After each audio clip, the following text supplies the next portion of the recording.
How to Be True to You, which really is about putting away the mask, right? So, here we are on Halloween, which I thought it would be a very appropriate day in which to do this particular message. Those of you who will watch this recording or who new to me, my purpose in life is to help people become their best self, um, because that leads to living their best life, which actually it is from this place that each person can make their highest contribution. We simply cannot make our highest contribution without being in that place. And I only teach things that I personally do or have done. And I know that everybody comes to any sort of developmental session from their own place and their own experiences and their own perspective, which means that the nuggets that you might get are unique to you. And I encourage you to look for yours in what you hear tonight, and then consider how maybe some of this content could be of value for people that you may be mentoring or touching in your life. Because putting away the mask is really, it's about image, right? It's about the concept or the reality of image, which is something we all have dealt with. We've all struggled with at some point in our life, and maybe in some instances we still do. Image is, when I teach communication, it's one of the 5 primary components of the communication gap among people, which are your lens, assumptions, personality, motivations, and image. And everybody brings both of those things to communication, and so it's a very, very normal thing. I mean, it was a major struggle for me for, I would say, half of my life, probably a little more than half of my life.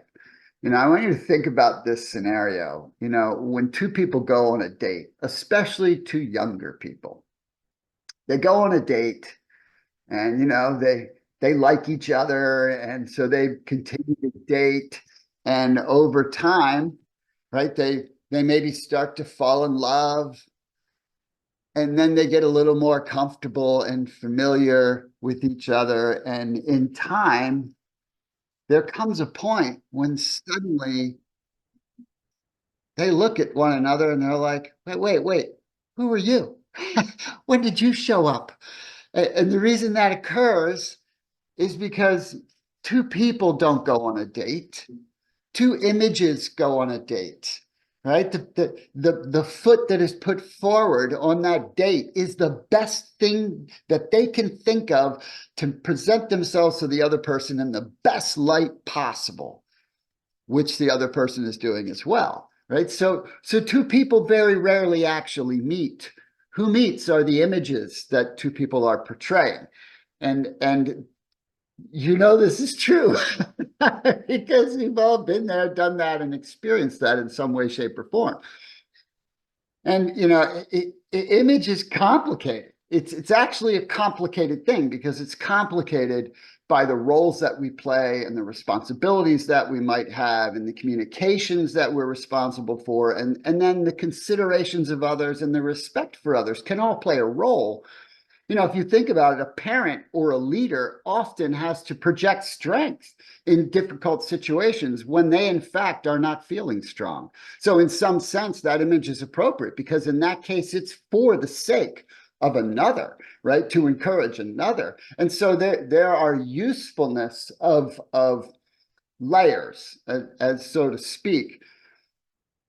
But the issue that we're talking about is a little deeper, right? That this is the issue of when image, when it's a problem, is when it compromises you and when it goes counter to your true, authentic self. And so tonight, that's what we're going to unpack. We're going to talk about the costs of image, and then I'm going to give you some actions and some tools to work on this. And even if you don't feel that you're struggling in this area, if you feel like you've arrived in that place where you are comfortable being your authentic self all the time, which That's the place to get to in life. And the faster we get there, the better it will be. There will probably still be some usefulness from some of the ideas and the content. You know, when I teach disc training, we always analyze three different things. We analyze the mask, which is who we're trying to portray ourselves as. And then we analyze the mirror, which is who we see when we look at ourselves. And then we analyze the core. And the core is the reality, right? The core is when it's all said and done, that's who we actually are. And the sweet spot in life is when the core is everything. It's that there is no mask and no mirror. There's just us. And so I will ask you to please stay muted. Use the chat for anything you want to say or ask, or when I'm gonna actually ask for your input here in a second. But here's the bottom line before we jump into that. You will never achieve your best life by being anyone but you, ever. It's not a possibility. You know that old thing, fake it till you make it. I'm sure you've heard that before. It's never going to be fake it till you make it. It's grind it till you find it, right? That's what it is. There's no fake it till you make it in the world, because fake is not good. And so anything you make from fake is not going to be something that you're going to keep in the long run. And I'm a sustainability freak, authentically, right? So I want to start first with having you put your responses to this in the chat. Why, and you can answer this a couple different ways. Why do you think it's a natural thing for people to try to project an image? And or what do you think the source of that is? So they could be the same answer or they could be different answers, but I just want you to flood the chat with your thoughts on this. And let's see what we see here. Tina says they want to please people, insecurity, and lack of developed self-identity. People want acceptance and don't think their authentic self is good enough. Our mask protects us from being hurt due to past trauma. I'm not shocked at the depth you just went to, John Stedler. Yes, I always try to please people. That's very authentic, Char. John Pelasco agrees with Johnny. Is that because he's got the same name? Although we don't call you Johnny, John Pelasco. Trying to fit in with people you think are at a different level. It's a good one, Johnny B. Matching personality. That's a tough one though, Heidi, you know? I mean, because all we're getting is the surface personality. Got to spend a lot of time with a human being to get a feel for what their personality actually is. You know, if I facilitated this out in a live group session and gave you multiple minutes to create as many ideas as you possibly could come up with, you would have everything that you've listed. You might also add things like comparison. You might add things like don't want to look bad, maybe fear of rejection. You would add a lot of things. But they all really boiled down to one. And that is, we don't think we're good enough as we are. It's that simple, right? And as those of you who've experienced me more than a few times know, simplicity is where I tend to get to the fundamental and camp there, because I think life is really about fundamentals and basics. You know, and so then you have to start thinking, so how did that happen, right? So that happens, and it won't be surprising, right? It's societal pressures. It's a messaging that we receive. Social media doesn't do any favors to the planet on this topic. I understand, Char. Spent a lot of my life not feeling good enough. Our upbringing, often our education can do that, right?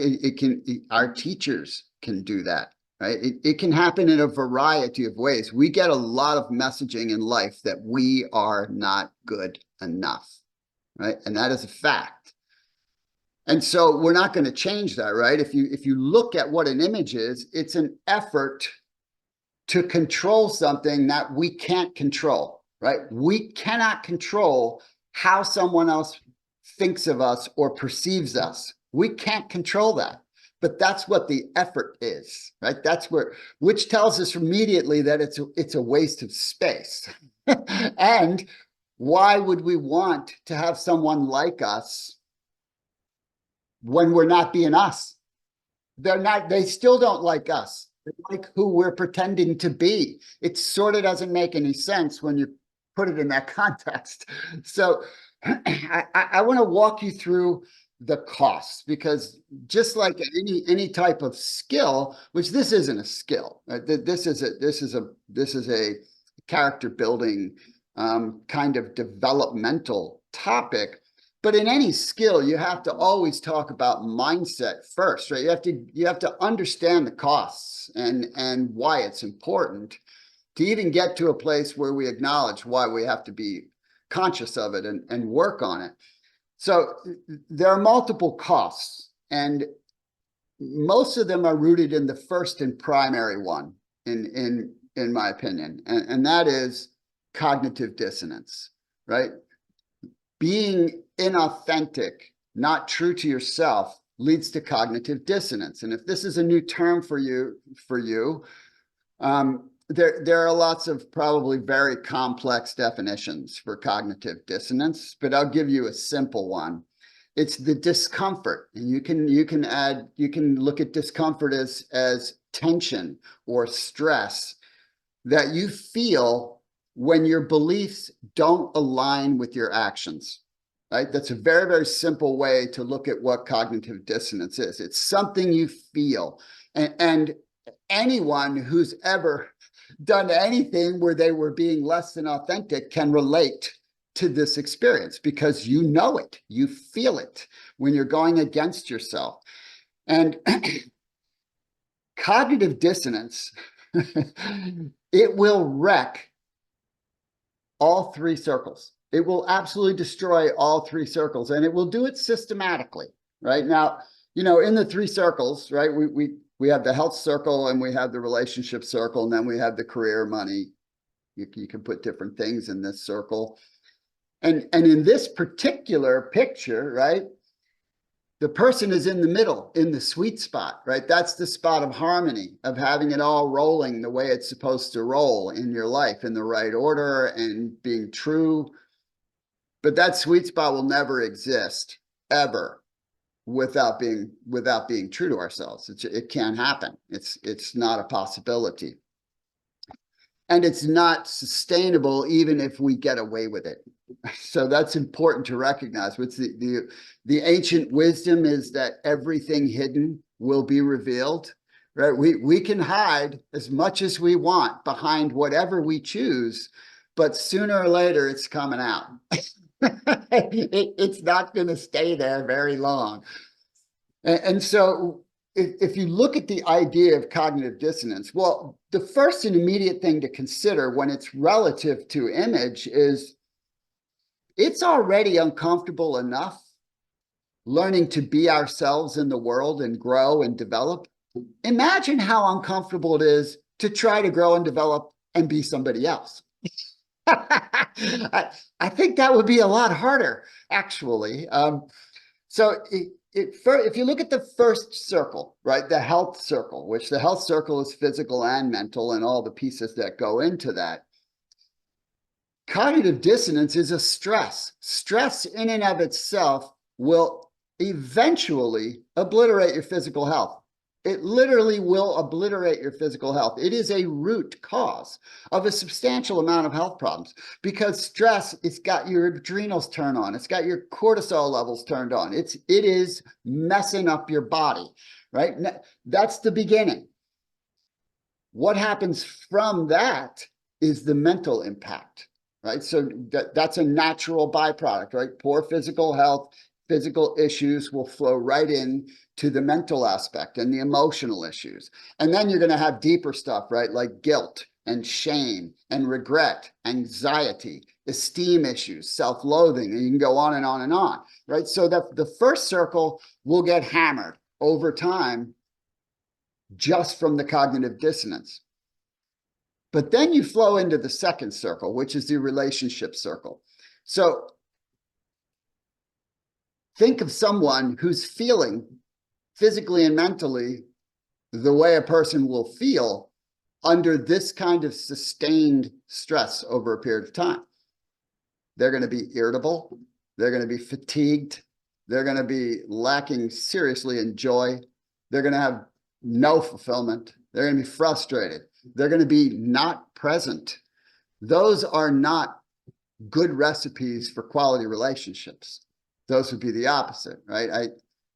I don't remember where I first heard it, but someone told me many years ago, you know, if you don't deal with stuff and you keep holding it in, it's coming out sideways, right? It's coming out in sudden outbursts. It's coming out in responses. It's true, right? We've all done it, right? We've all done it where, you know, we just, and we do it to our loved ones, right? We just, boom, we just say something because not because this person we love did something egregious, because we got an issue and they just happened to walk right into it and boom. And then we deal with that, right? Takes us a while too, right? Takes us a while to age through the process where we can go, oh my gosh, I am so sorry. We don't do that when we're younger. We're like, you made me do it. We start blaming them for the thing that they had nothing to do with. They're just like picking up a pencil. Like, what are you doing with the pencil? Right? I mean, it's the craziness of how things go sideways. But then the practical costs. And so this is the second cognitive dissonance, right? It's affecting all portions of the three circles. There's a practical cost to this as well, very practical. So first, it's obviously showing up here because it's impacting relationships, which impacts everything, not just your love relationships. Everything is relationships. There's nothing that's not, right? Even a company is what? It's just a bunch of people, right? So it's relationships are all. Because your priorities get out of whack. This whacks your priority because literally maintaining an image is a priority. Think about that. It's a priority. It takes enormous resources, not just emotional resources, but it takes time and money. I mean, living beyond one's means in order to impress other people who don't care is a financial trap, right? That's a resource consumer. Right, keeping up with the Joneses, right? Those kinds of mentalities, they cascade out of this. And so the fact that it becomes a priority means it's already replacing things that are more important, which would be right in line with the circles, which then flows right into the third circle, right? Which would be the financial circle or career circle, however you like to look at it. And you know, the path that I teach people in life is ultimately going to get to purpose. You can never get to purpose without being true to you. Never. That's never going to happen, right? You might make a few bucks, but you're never going to get to purpose. And so ultimately you'll miss the greatest part of fulfillment in your entire life by not getting real about things. But practically, choice of work, how many people's identity is their profession? That's an image, right? Your profession might be attorney, but you are a human. You're not an attorney. You're a human who works as an attorney. You're a human who sells vacuum cleaners. You're not a vacuum cleaner salesman, right? So it's even profession can become image, which is disastrous in the big picture, because what happens if something goes wrong? Suddenly your whole identity, your whole image is undermined and exposed, right? Then what's left? Not to mention, how often do people choose occupations because that's the right occupation to choose, not because that's the occupation that's in their heart to choose. The other area of practicality is your centering, gets totally messed up. Now, this is something I talk about in Three Circles Living, and it's you can read the ultimate master of teaching centering, which is Stephen Covey. But your centering cannot be around an image or the things that represent the image, because essentially then you're spending your life trying to impress people who don't care. That's basically what you're doing, which is a complete and utter waste of all the beautiful DNA that you've been possessed with. And so this then, and the other part that's part of the practical is you're never going to be as productive in something that isn't true to you as you would be, right? With something that is, ever, right? It's not going to align properly. You're not going to feel jazzed about it. You're just going to go through the motions, right? Even if you go through them successfully on an outward perspective, the whole from the cognitive dissonance in your spirit will eat you alive. It will eat your soul over time. And then this leads to, in this circle, what I think, which is to me is one of the saddest, it's one of the saddest costs.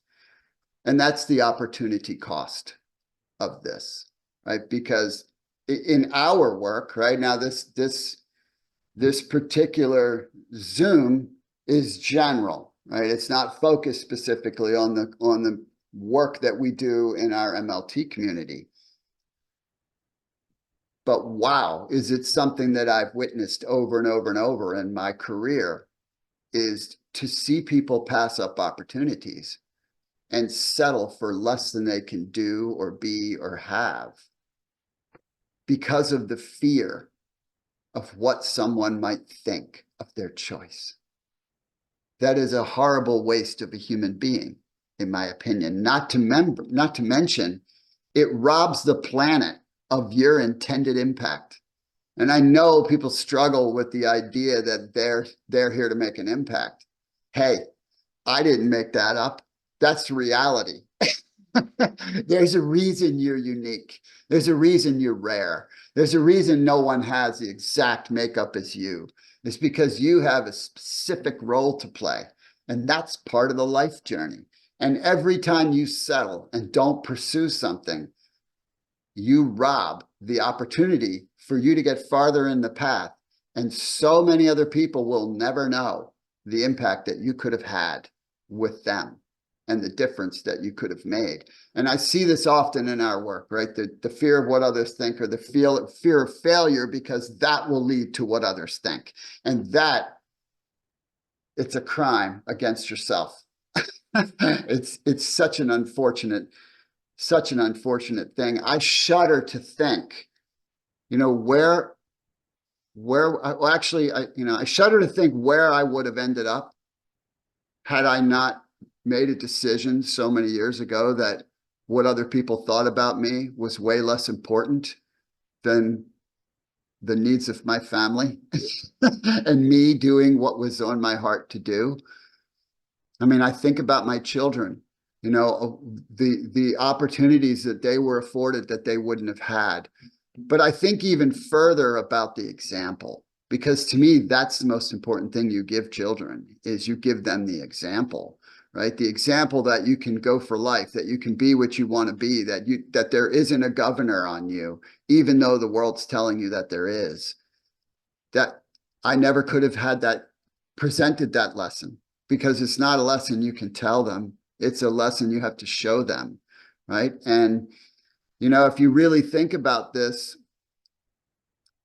the majorities, right? People are concerned of what the majority will think of them. And yet, if you look at the state of the majority of people, I would submit to you that their opinions should not carry much value, because they are not leading lives that we should aspire to. Now, I don't say that I don't say that in a negative way. I say that in a factual way. In fact, I believe it's our role, part of our role in life, to lift the majority, to show them what's possible, in case they want to change the script. So I'm about serving for the greater good, but we can't serve for the greater good by being someone who's not actualizing in life. And so it just doesn't, again, it doesn't make sense to let the opinion of the majority sway who we really are. It doesn't make any sense. And I'm about making sense.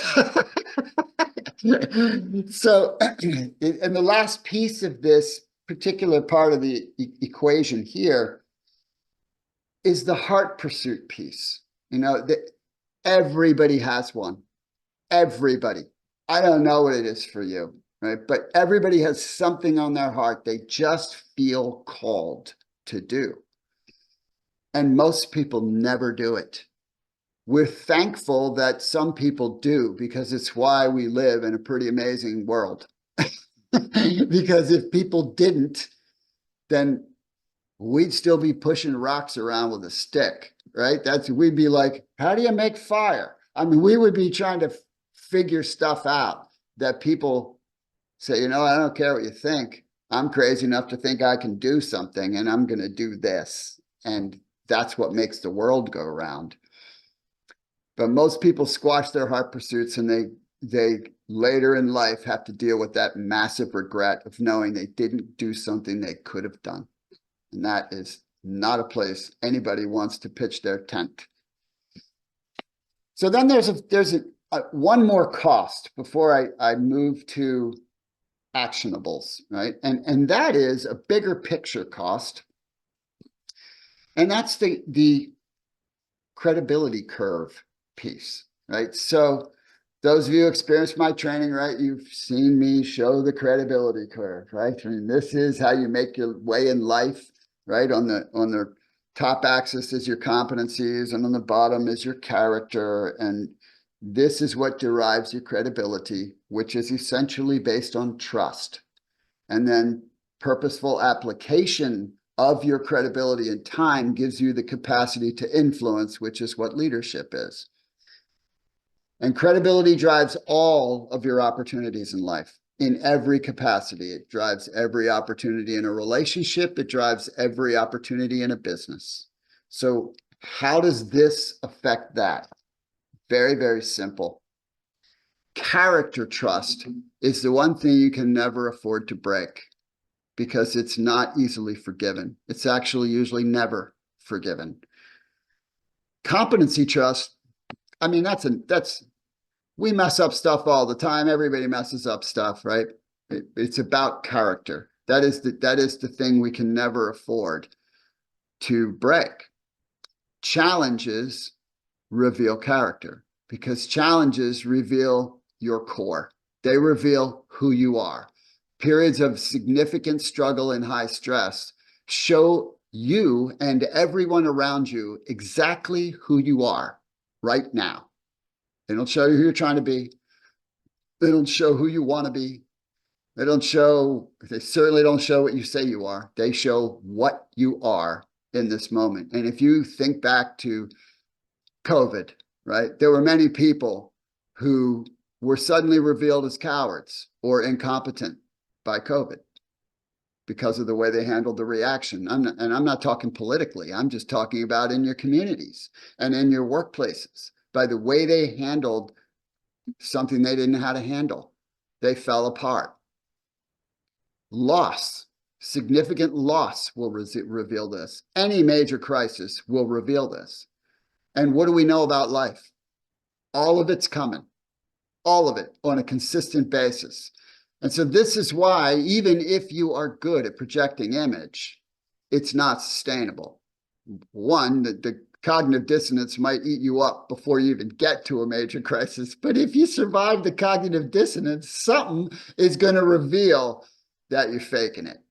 And that will completely bury character trust. You will never get another chance with people you duped character-wise. Every time they see you, they'll be seething. It's just a human experience, and that's what it's all about, is being human. So being inauthentic, being ingenuine, being dishonest, being insincere. Those things are massive character breakers. They just break trust. Heraclitus said, character is destiny. Oh man, I think that is that's a powerful 3 words. Character is destiny. The bottom line is authenticity and integrity are inseparable. They are inseparable. You can't be inauthentic and have integrity. You can't. Those two can't go together. You have to have both. So your image needs to be you, always, whether people like it or not. And that's okay. If someone doesn't like you for who you are, that ain't your tribe. It's just fine. There's plenty of people that are going to be so grateful for who you are. Not who you're trying to be. As a matter of fact, people of some wisdom, they'll see right through image. They'll see right through it, right? They'll smell it a mile away. In today's world, authenticity is magnetic because it's rare. It shouldn't be rare. It should be normal, but it's not, which creates an opportunity for those who are willing to be who they are, if that makes sense to you. So I'm going to give you some actions to close with, a variety of things. Because like anything else, right, you can go all the way back to the first thing. I'm not good enough. That is at the core, right? That is at the core. So that's the thing we have to tackle. So first thing is we need a set of guidelines. And some of you may have seen me do this before, depending on what you have experienced of me. But let me first, I got to get it right here because it's the old game I play with my blur thing. So at the base of this, right, and this is what I use when I'm teaching true goal setting and true planning, etc. Values, principles, and beliefs. They have to be your fundamental guideposts, and they should drive your priorities. But we're really only talking about values, principles, and beliefs for this sake. When you clarify, so the first actionable is to clarify what your values are, what your principles are, and what your beliefs are. And I'm not talking about your negative self-beliefs. That's a whole nother thing to work on. I'm talking about your generalized beliefs. Because once you clarify your values and principles, you eliminate a great deal of potential to be inauthentic, because those become non-negotiables. If it violates my values or my principles or my beliefs, I will not be present. Period. End of story. It's quite simple, right? Which also makes decision-making easy, but that's a whole nother nugget and a whole nother teaching. So first, I encourage you to clarify those, and then you can move that into clarifying your priorities based on those, because that needs to be what drives them. The second is give yourself permission to embrace yourself. This isn't about being self-centered. As a matter of fact, in my philosophy, you embrace, develop, take care of self for the purpose of others. Because if it's just for ourselves, we probably won't do it. You know, it's just the nature of it. A lot of the hardest stuff we do in our lives, we do because we're doing it for someone we care about, not because we do it for us. If that was the case, the gyms would be overflowing with people every morning, because everybody be in there every day because they know. But nope, it's about themselves. And if it's about themselves, well, that's easy to just blow it off. Just saying what is, that's all. So you are rare, you are unique, you have purpose. If you don't know it yet, that's fine. That's fine. You got to do some work. It's not just going to show up. You don't rub a lamp and the genie pops out and says, give me 3 wishes. You say, tell me my purpose. That's not going to happen. You got to do the work for that to happen. And you have impact to make. And I tell you, it's worth the work to make the impact, because nothing you ever experience in life feels better. Nothing. than impacting lives. Next is recognize. Recognize that other people need to earn what you share with them. That's an important thing. Just because someone asks you a question doesn't make them entitled to an answer. It's an important thing to understand.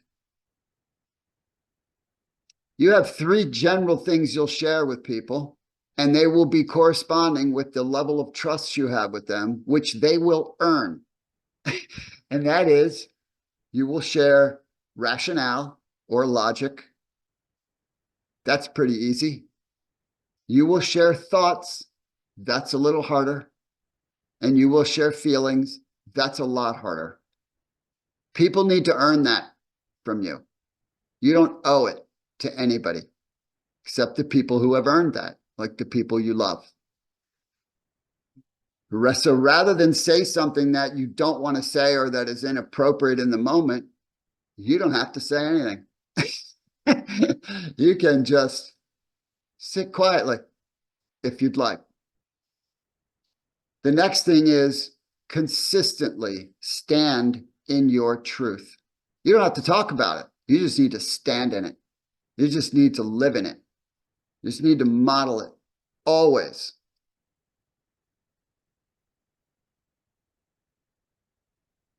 And then now we start to get to a couple things that are even more challenging than holding your tongue at times. Say what needs to be said when it needs to be said. Now, I'm not saying not to do it with care. I'm not saying not to do it with consideration and respect. We should always be mindful of other people's feelings. But we should also say what needs to be said. Because if we don't, we will regret that. We will pay a price, and they may pay a price. The next suggestion, because that's all I'm giving you is suggestions. Practice discomfort through boldness. Practice discomfort through boldness. When there is something you aspire to do and it makes you at all uncomfortable, boldly do it. Don't worry about the outcome. Be true to yourself and boldly do it. The next is reframe failure as not staying true to you and your pursuits. Not succeeding, as to not staying true to you and your pursuits.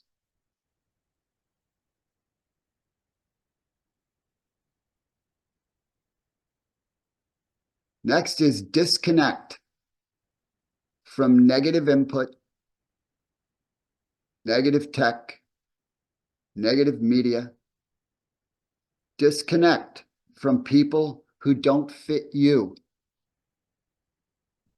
Disconnect from anyone who ever tries to make you feel inadequate or who is not for you. Here's the truth. You don't actually need many deep relationships in your life. You will have them, and the more authentic you are, the more of them you'll have, but you don't need them. That's an important distinction. We should never come to a relationship from a place of need. We should come to a relationship from a place of serving. We'll get what we need through serving. That's just a human condition. Something to practice is noticing your feelings and then thinking and considering before action.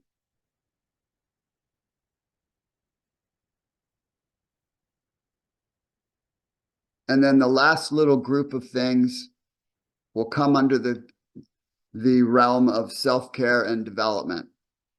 Because the better that you get to know you, the more you will be quite grateful for who you are. That is so important. Because really, the only opinion that actually matters in the world of you is the one you have of you. That's the one that matters most. And you are worth more and capable of so much more than you could possibly know. But it takes an investment in you in order to find that. And so daily, of course, you've got to attend to your health. All the things that are necessary to attend to your health, none of them are optional. Exercise, eating quality food, supplementing with quality supplements, drinking fresh water, right? Those, getting adequate sleep, those things are not optional. Personal development, gratitude, expressing gratitude, journaling, reflecting. This will help. These two, journaling and reflecting. The other ones you can understand, well, taking care of my health is going to be it's going to be important. And not only is it going to be important, it's going to be demonstrating to you that you are worth doing this for. You can't just say I'm worth it without showing up for you. But journaling and reflection, that's a big deal, right? You could add meditation to that. I don't meditate, so I don't tend to bring it up, but I know it's a very important practice. Maybe someone would call what I do in the morning meditation. It's possible, could be a form, but I don't call it that. Positive self-talk. And then 3 exercises that you can do. All 3 of these are in the 3 Circles book, but I think they're very important exercises. I use them with my coaching clients for years and years and years. One is to deeply dig into creating a list of all of your strengths.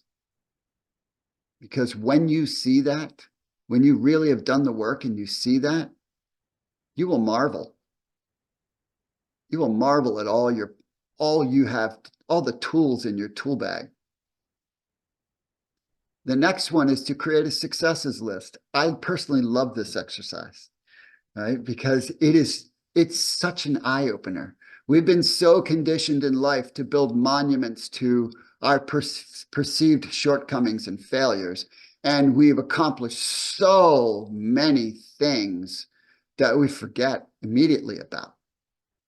If you make a success list, and I mean really make one, it will blow your mind. It will make your monuments look like little teeny tiny matchboxes, right? It will be really little tiny. All this stuff you've actually done, a little teeny tiny thing, right? Yet people spend their life making this little teeny tiny thing, this big giant thing, right? And totally discrediting what they've actually done. That is proof that, man, they're capable of so much and so much more to come. And then the last is a gratitude list. I mentioned gratitude, but this is an activity. What are you grateful for? If you dig deep, if you really dig deep, you will run out of ink. You will run out of ink before you could actually list everything you're grateful for. So, I don't want you to run out of ink. Plus, you got stuff to do. But I would encourage you to get real about the most important things you're grateful for. I mean, I don't go a single day without giving thanks for many things as part of my just waking up in the morning.